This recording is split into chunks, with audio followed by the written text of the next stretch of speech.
Good evening, beloved. I wanted to pull a card from a more serious deck. Last time we used the deck I bought for my kids just to try it out. Y'all, it's so cute. It works, okay? I recommend it for your children, especially if you're somebody who it's like a lot of the let's admit it, a lot of the African black decks out here are a little advanced, a little mature to just hand your child if they are under, I would say, I don't know, 12 years old.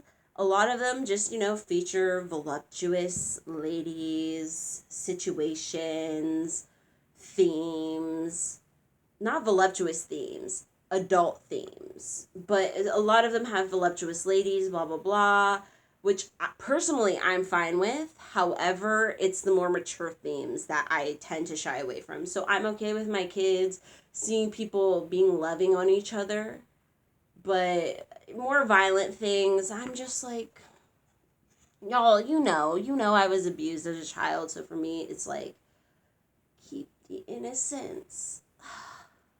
Innocence. If only someone had cared about my innocence.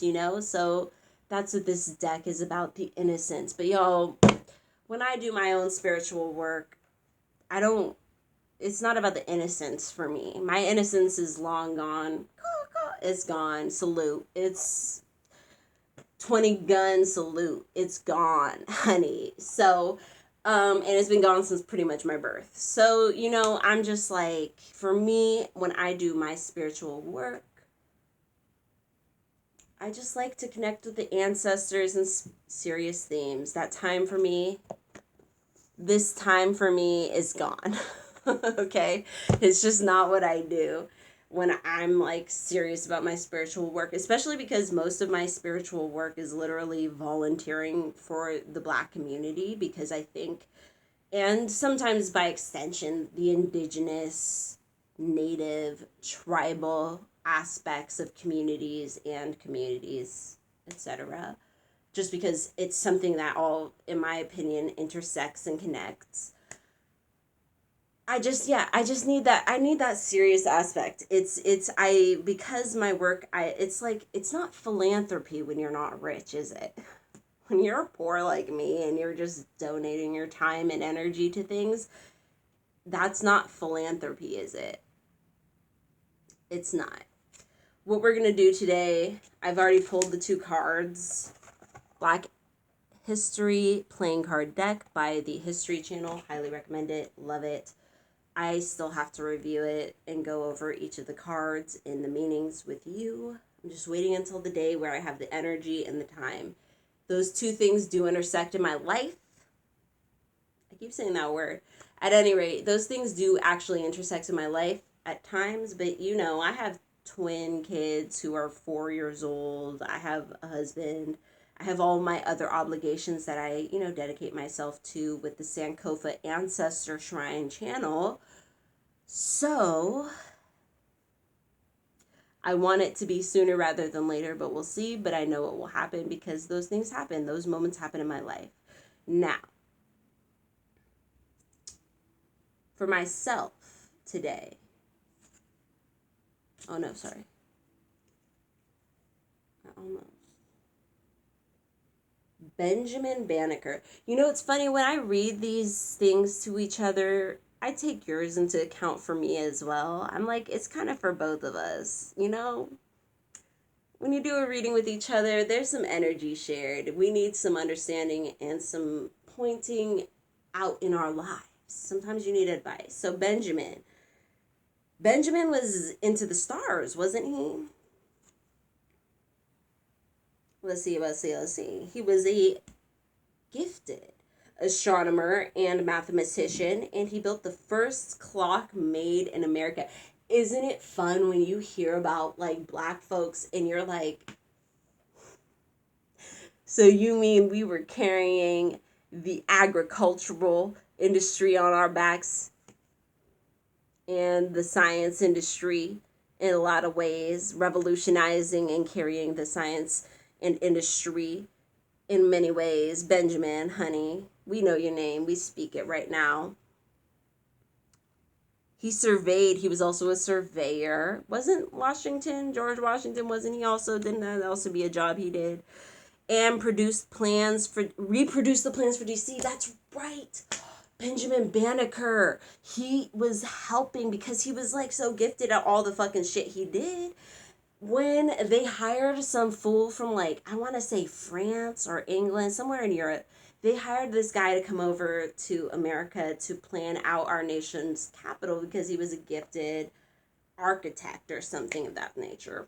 Whoever the type of person is we hired to do, planning the city. I'm not sure the exact term. Maybe it is an architect. Maybe it's a different term. At any rate, something offended him. Something made him mad. We didn't pay him, maybe. We offended his sensibilities. We did something. I don't know. I don't know what the thing was. The point is that guy was like deuces in middle. And he picked up all his shit, all his plans, and booted back to France, back to wherever the fuck he came from. He was like, bitches, bye. Disrespected, bye. Our boy Benjamin was like,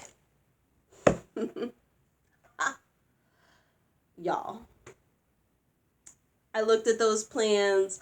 I can reproduce those plans. Let me just rewrite whatever the fuck I saw because I saw it. I memorized it. I'm Benjamin fucking Banneker. And I'm a gifted genius at this type of shit. And he reproduced all the plans for Washington, D.C., how to design, plan this shit. And yeah,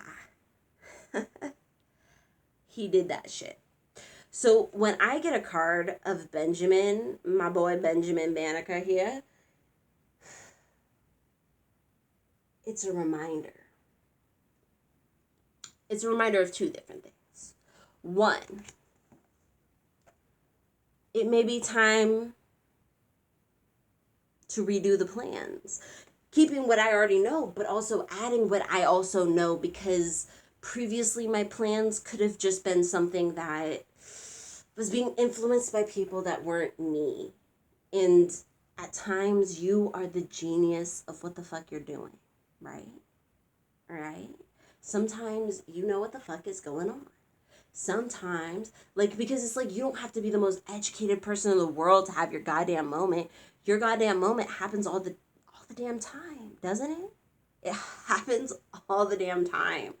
Our moments do. So the idea that we have to hold ourselves back or just feel ashamed because we're not doing the do all the damn time. No, our moments come. And when our moments come, instead of being like, if only this had happened when I was 22. No, of course not. When you were 22, you learned the lesson that led you to the point where when you needed to do it, you had the skills. So for me, hearing this new plan, y'all, I almost had an investor. I told y'all I run the page Spiritual Black Girls. I almost had an investor for an idea I have that is so great. But due to they pushed me back to the summer session, then COVID happened. And now I'm just I want my idea because I know it's good for the community. But I don't have the money. So I literally, and the thing is I've gotten hit up by people with that channel. That page, let me tell you, the BBC. I've had people hit me up about that channel who I'm like, oh, y'all, the white folks is watching us.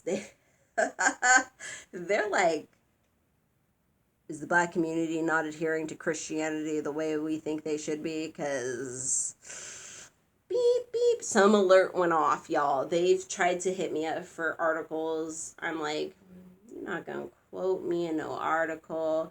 This page is not about you and the fact that you want to censor yourself as a Christian. This is about black folks and us reclaiming our ancestral traditions, as we are called by our ancestors, our indigenous, tribal, spiritual ways, wherever in the diaspora we ended up. And however we ended up, whatever ended up happening to us and our ancestors, we're here to reclaim that energy. So at any rate, I waited a long time to get somebody to invest who was black, and had the money.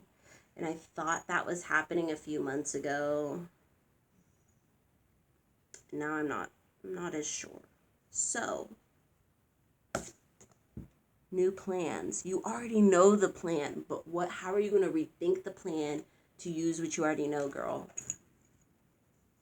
I had the plan, I rethought the plan into a travel altar. So I'll make a video about this soon. But yeah, I'm gonna put these on ritualready.com, and I'm also gonna put the option for people to purchase one for somebody else who can't afford one, so that we can spread these around.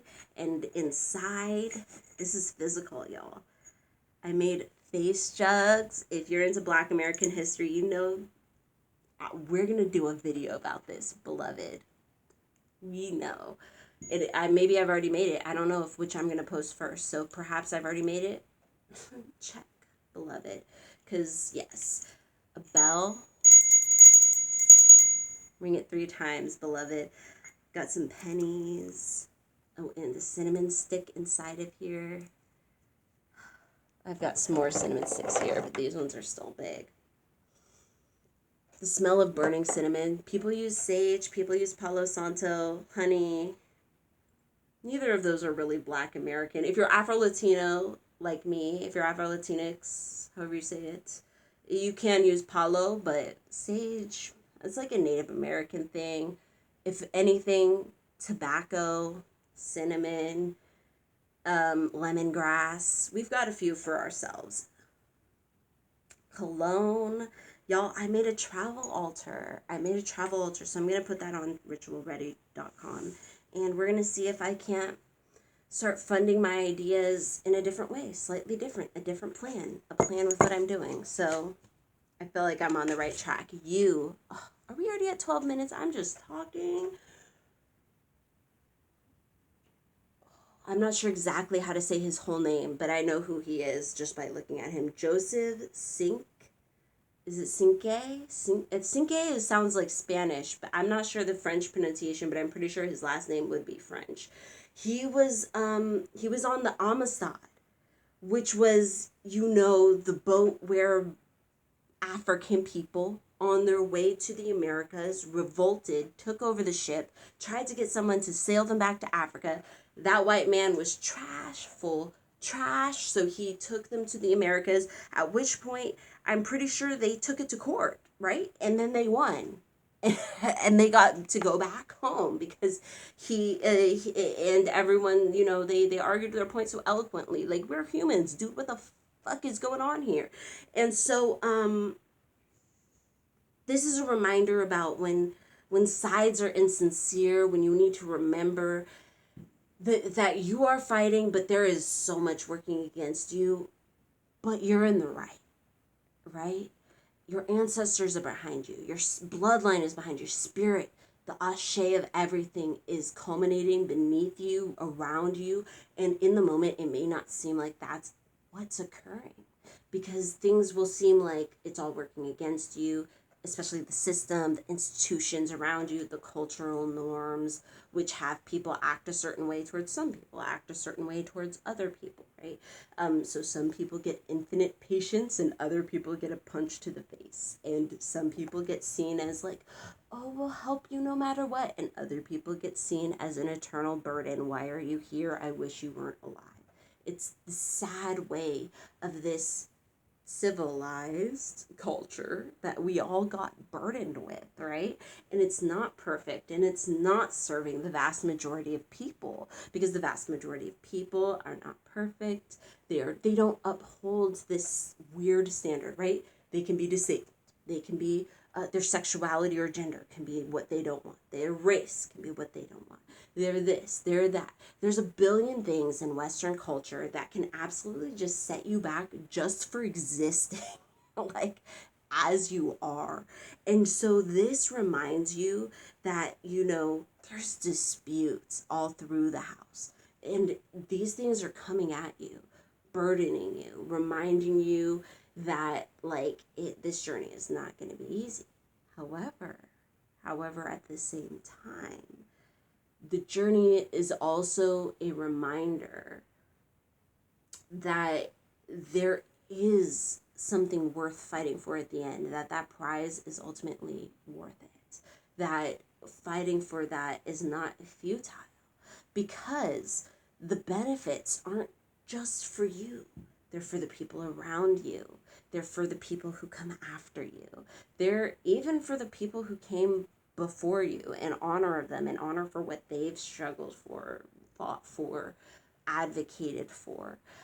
So this is one of those stories that I like, y'all, instead of having people read Atlas Shrugged, why ain't they reading like about this situation, or Roots, or something like that? You know what I'm saying? When I read Roots in high school, it was because a random teacher gave it to me.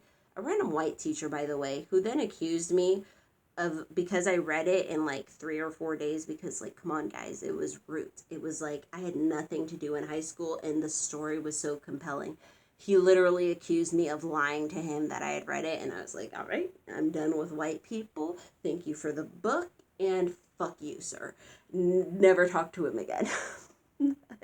My point is it's like we read all sorts of crazy, stupid shit in high school, and I feel like stuff like this that censors the Black experience, censors the way we fight and are a part of our lives. You know what I mean? We read To Kill a Mockingbird, but that does not censor the Black man who is so let down by the end of that book.